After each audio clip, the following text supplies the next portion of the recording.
राधे राधे अथा YouTube channel पर आपका स्वागत है। आइए आज हम आपको गीता के दूसरे अध्याय की कथा को सुनाते हैं। दूसरे अध्याय में कुल 72 श्लोक है, इसलिए वीडियो थोड़ा बड़ा हो जाएगा, लेकिन आप पूरी कथा को अवश्य सुनिए। कथा अच्छी लगे तो लाइक करें, शेयर करें, कमेंट करें और अपना प्रेम हम तक जरूर पहुंचाएं। तो आइए गीता के दूसरे अध्याय को पढ़ना प्रारंभ करते हैं। ओम श्री परमात्मने नमः। दूसरा अध्याय। संजय बोले कि पूर्वोक्त प्रकार से करुणा करके व्याप्त और आंसुओं से पूर्ण तथा व्याकुल नेत्रों वाले शोक युक्त उस अर्जुन के प्रति भगवान मधुसूदन ने यह वचन कहा, हे अर्जुन, तुमको इस विषम स्थल में यह अज्ञान किस हेतु से प्राप्त हुआ? क्योंकि यह न तो श्रेष्ठ पुरुषों से आचरण किया गया है, न स्वर्ग को देने वाला है, न कीर्ति को करने वाला है। इसलिए हे अर्जुन, नपुंसकता को मत प्राप्त हो, यह तेरे योग्य नहीं है। हे परम तप, तुच्छ हृदय की दुर्बलता को त्याग कर युद्ध के लिए खड़ा हो। तब अर्जुन बोले कि हे मधुसूदन, मैं रणभूमि में भीष्म पितामह और द्रोणाचार्य के प्रति किस प्रकार बाणों से युद्ध करूंगा? क्योंकि हे अरिसूदन, वे दोनों ही पूजनीय हैं, इसलिए इन महानुभाव गुरुजनों को न मारकर इस लोक में भिक्षा का अन्न भी भोगना कल्याणकारक समझता हूँ। क्योंकि गुरुजनों को मारकर भी इस लोक में रुधिर से सने हुए अर्थ और कामरूप भोगों को ही तो भोगूंगा। और हम लोग यह भी नहीं जानते कि हमारे लिए क्या करना श्रेष्ठ है, अथवा यह भी नहीं जानते कि हम जीतेंगे या हमको वे जीतेंगे। और जिनको मारकर हम जीना भी नहीं चाहते, वे ही धृतराष्ट्र के पुत्र हमारे सामने खड़े हैं। इसलिए कायरता रूप दोष करके उपहत हुए स्वभाव वाला और धर्म के विषय में मोहित चित्त हुआ मैं आपसे पूछता हूँ, जो कुछ निश्चय किया हुआ कल्याणकारक साधन हो वह मेरे लिए कहिए।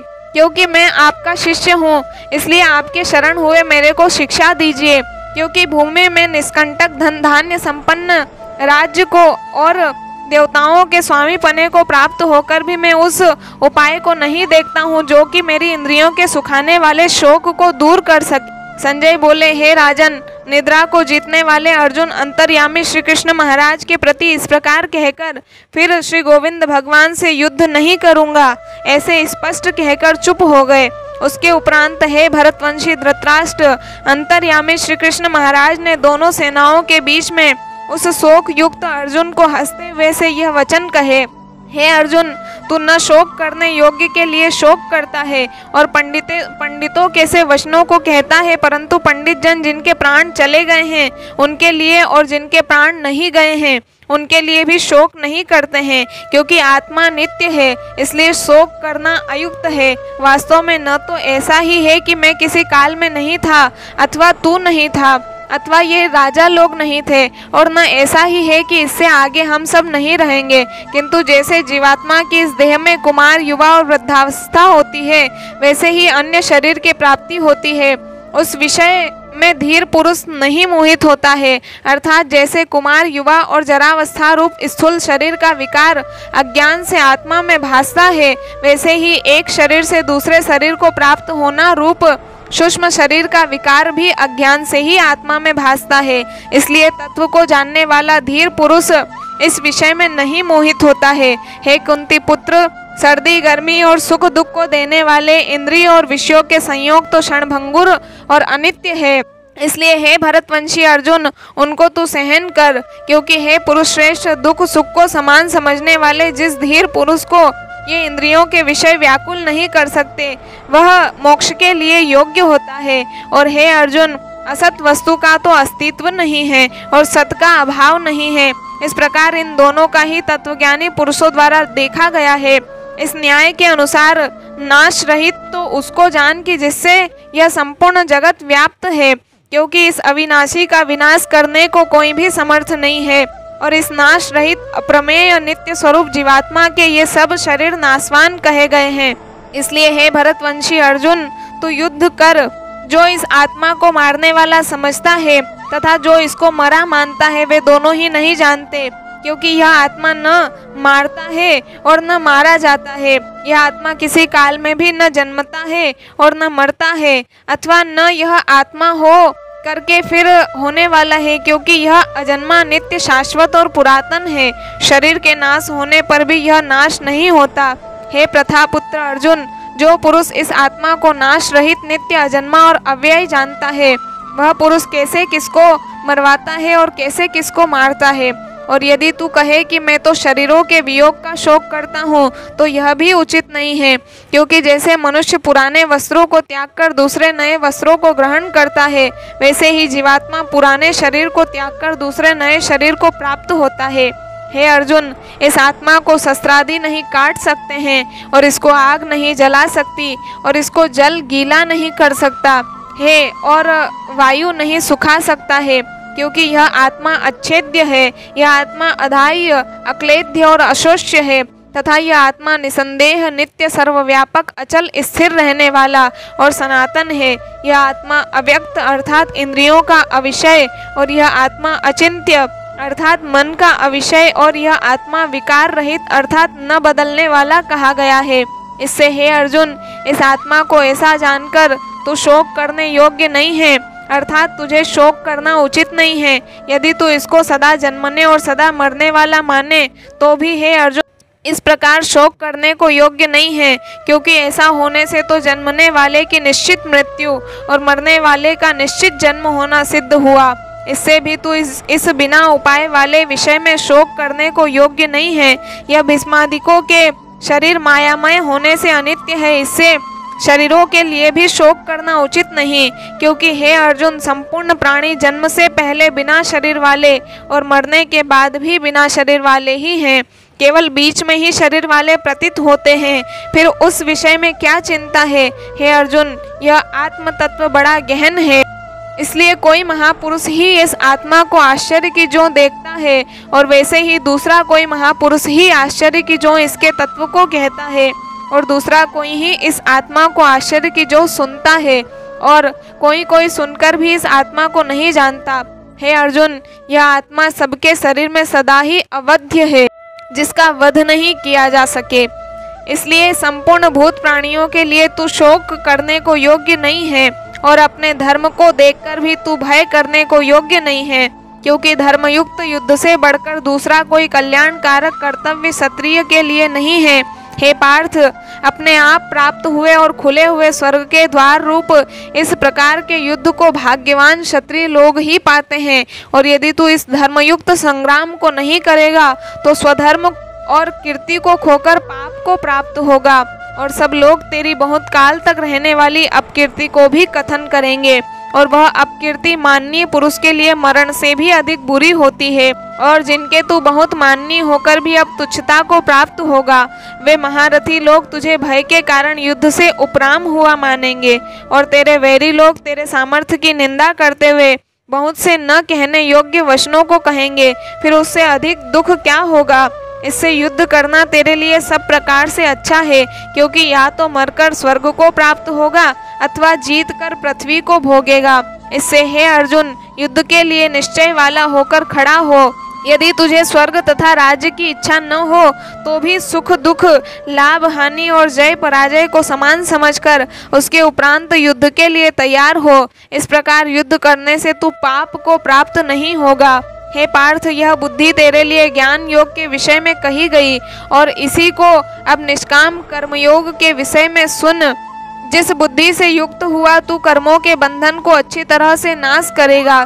इस निष्काम कर्मयोग में आरंभ का अर्थात बीज का नाश नहीं है, और उल्टा फल रूप दोष भी नहीं होता है। इसलिए इस निष्काम कर्मयोग रूप धर्म का थोड़ा भी साधन जन्म मृत्यु रूप महान भय से उद्धार कर देता है। हे अर्जुन, इस कल्याण मार्ग में निश्चयात्मक बुद्धि एक ही है, और अज्ञानी सकामी पुरुषों की बुद्धियां बहुत भेदों वाली अनंत होती है। हे अर्जुन, जो सकामी पुरुष केवल फल श्रुति में प्रीति रखने वाले, स्वर्ग को ही परम श्रेष्ठ मानने वाले, इससे बढ़कर और कुछ नहीं है ऐसे कहने वाले हैं, वे अविवेकी जन जन्म रूप कर्म फल को देने वाली और भोग तथा ऐश्वर्य की प्राप्ति के लिए बहुत सी क्रियाओं के विस्तार वाली इस प्रकार की जिस दिखाऊ शोभा युक्त वाणी को कहते हैं, उस वाणी द्वारा हरे हुए चित्त वाले तथा भोग और ऐश्वर्य में आसक्ति वाले उन पुरुषों के अंतःकरण में निश्चयात्मक बुद्धि नहीं होती है। हे अर्जुन, सब वेद तीनों गुणों के कार्य रूप संसार को विषय करने वाले अर्थात प्रकाश करने वाले हैं। इसलिए तू असंसारी अर्थात निष्कामी और सुख दुखादि द्वंद्वों से रहित, नित्य वस्तु में स्थित तथा योग क्षेम को न चाहने वाला और आत्मपरायण हो। क्योंकि मनुष्य का सब ओर से परिपूर्ण जलाशय के प्राप्त होने पर छोटे जलाशय में जितना प्रयोजन रहता है, अच्छी प्रकार ब्रह्म को जानने वाले ब्राह्मण का भी सब वेदों में उतना ही प्रयोजन रहता है। अर्थात जैसे बड़े जलाशय के प्राप्त हो जाने पर जल के लिए छोटे जलाशयों की आवश्यकता नहीं रहती, वैसे ही ब्रह्मानंद की प्राप्ति होने पर आनंद के लिए वेदों की आवश्यकता नहीं रहती। इससे तेरा कर्म करने मात्र में ही अधिकार होवे, फल में कभी नहीं। और तू कर्मों के फल की वासना वाला भी मत हो तथा तेरी कर्म न करने में भी प्रीति न होवे। हे धनंजय, आसक्ति को त्याग कर तथा सिद्धि और असिद्धि में समान बुद्धि वाला होकर योग में स्थित हुआ कर्मों को कर। यह समत्व भाव, जो कुछ भी कर्म किया जाए उसके पूर्ण होने और न होने में तथा उसके फल में संभाव रहने का नाम समत्व है। यह समत्व भाव ही योग नाम से कहा जाता है। इस समत्व रूप बुद्धि योग से सकाम कर्म अत्यंत तुच्छ है। इसलिए हे धनंजय, समत्व बुद्धि योग का आश्रय ग्रहण कर, क्योंकि फल की वासना वाले अत्यंत दीन हैं। समत्व बुद्धि युक्त पुरुष पुण्य पाप दोनों को इस लोक में ही त्याग देता है, अर्थात उनसे लिपायमान नहीं होता। इससे समत्व बुद्धि योग के लिए ही चेष्टा कर।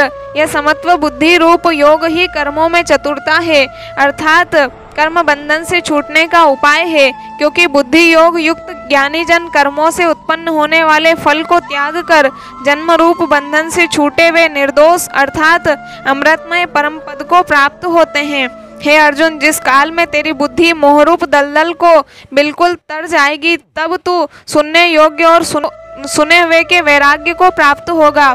जब तेरी अनेक प्रकार के सिद्धांतों को सुनने से विचलित हुई बुद्धि परमात्मा के स्वरूप में अचल और स्थिर ठहर जाएगी, तब तू समत्व रूप योग को प्राप्त होगा। इस प्रकार भगवान के वचनों को सुनकर अर्जुन ने पूछा, हे केशव, समाधि में स्थित स्थिर बुद्धि वाले पुरुष का क्या लक्षण है और स्थिर बुद्धि पुरुष कैसे बोलता है, कैसे बैठता है, कैसे चलता है? उसके उपरांत श्री कृष्ण महाराज बोले, हे अर्जुन, जिस काल में यह पुरुष मन में स्थित संपूर्ण कामनाओं को त्याग देता है, उस काल में आत्मा से ही आत्मा में संतुष्ट हुआ स्थिर बुद्धि वाला कहा जाता है। तथा दुखों की प्राप्ति में उद्वेग रहित है मन जिसका, और सुखों की प्राप्ति में दूर हो गई है स्पृहा जिसकी, तथा नष्ट हो गए हैं राग भय और क्रोध जिसके, ऐसा मुनि स्थिर बुद्धि कहा जाता है। जो पुरुष सर्वत्र स्नेह रहित हुआ उन शुभ तथा अशुभ वस्तुओं को प्राप्त होकर न प्रसन्न होता है और न द्वेष करता है, उसकी बुद्धि स्थिर है। और कछुआ अपने अंगों को जैसे समेट लेता है, वैसे ही यह पुरुष जब सब ओर से अपनी इंद्रियों को इंद्रियों के विषयों से समेट लेता है, तब उसकी बुद्धि स्थिर होती है।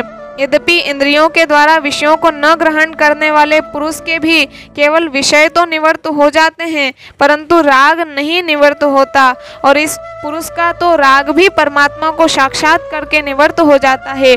और हे अर्जुन, जिससे कि यत्न करते हुए बुद्धिमान पुरुष के भी मन को यह प्रमथन स्वभाव वाली इंद्रियां बलात् हर लेती है। इसीलिए मनुष्य को चाहिए कि उन संपूर्ण इंद्रियों को वश में करके समाहित चित्त हुआ मेरे परायण स्थित होवे, क्योंकि जिस पुरुष के इंद्रियां वश में होती है उसकी ही बुद्धि स्थिर होती है। हे अर्जुन, मन सहित इंद्रियों को वश में करके मेरे परायण न होने से मन के द्वारा विषयों का चिंतन होता है, और विषयों को चिंतन करने वाले पुरुष की उन विषयों में आसक्ति हो जाती है, और आसक्ति से उन विषयों की कामना उत्पन्न होती है, और कामना में विघ्न पड़ने क्रोध उत्पन्न होता है। क्रोध से अविवेक अर्थात मूढ़ भाव उत्पन्न होता है, और अविवेक से स्मरण शक्ति भ्रमित हो जाती है, और स्मृति के भ्रमित हो जाने से बुद्धि अर्थात ज्ञान शक्ति का नाश हो जाता है, और बुद्धि के नाश होने से यह पुरुष अपने श्रेय साधन से गिर जाता है। परंतु स्वाधीन अंतःकरण वाला पुरुष राग द्वेष से रहित अपने वश में की हुई इंद्रियों द्वारा विषयों को भोगता हुआ अंतःकरण की प्रसन्नता अर्थात स्वच्छता को प्राप्त होता है। उस निर्मलता के होने पर इसके संपूर्ण दुखों का अभाव हो जाता है, और उस प्रसन्न चित्त वाले पुरुष की बुद्धि शीघ्र ही अच्छी प्रकार स्थित हो जाती है। हे अर्जुन, साधन रहित पुरुष के अंतःकरण में श्रेष्ठ बुद्धि नहीं होती है, और उस अयुक्त के अंतःकरण में आस्तिक भाव भी नहीं होता, और बिना आस्तिक भाव वाले पुरुष को शांति भी नहीं होती। फिर शांति रहित पुरुष को सुख कैसे हो सकता है? क्योंकि जल में वायु नाव को जैसे हर लेता है, वैसे ही विषयों में विचरती हुई इंद्रियों के बीच में जिस इंद्रिय के साथ मन रहता है, वह एक ही इंद्रिय इस अयुक्त पुरुष की बुद्धि को हरण कर लेती है। इससे हे महाबाहो, जिस पुरुष की इंद्रियां सब प्रकार इंद्रियों के विषयों से वश में की हुई होती है, उसकी बुद्धि स्थिर होती है। और हे अर्जुन, संपूर्ण भूत प्राणियों के लिए जो रात्रि है, उस नित्य शुद्ध बोध स्वरूप परमानंद में भगवत को प्राप्त हुआ योगी पुरुष जागता है। और जिस नाशवान क्षणभंगुर सांसारिक सुख में सब भूत प्राणी जागते हैं, तत्व को जानने वाले मुनि के लिए वह रात्रि है। जैसे सब ओर से परिपूर्ण अचल प्रतिष्ठा वाले समुद्र के प्रति नाना नदियों के जल उसको चलायमान न करते हुए ही समा जाते हैं, वैसे ही जिस स्थिर बुद्धि पुरुष के प्रति संपूर्ण भोग किसी प्रकार का विकार उत्पन्न किए बिना ही समा जाते हैं, वह पुरुष परम शांति को प्राप्त होता है, न कि भोगों को चाहने वाला। क्योंकि जो पुरुष संपूर्ण कामनाओं को त्याग कर ममता रहित और अहंकार रहित, स्पृहा रहित हुआ बरतता है, वह शांति को प्राप्त होता है। हे अर्जुन, यह ब्रह्म को प्राप्त हुए पुरुष की स्थिति है। इसको प्राप्त होकर योगी कभी मोहित नहीं होता है और अंत काल में भी इस निष्ठा में स्थित होकर ब्रह्मानंद को प्राप्त हो जाता है। इति श्रीमद् भगवद गीता रूपी उपनिषद एवं ब्रह्म विद्या तथा योग शास्त्र विषयक श्री कृष्ण और अर्जुन के संवाद में सांख्य योग नामक दूसरा अध्याय। इस प्रकार से हमने गीता के द्वितीय अध्याय की कथा को श्रवण किया। कल फिर नई वीडियो के साथ में हम आपके लिए नए अध्याय की कथा के महात्म को लेकर के आएंगे। तब तक के लिए सभी को राधे राधे।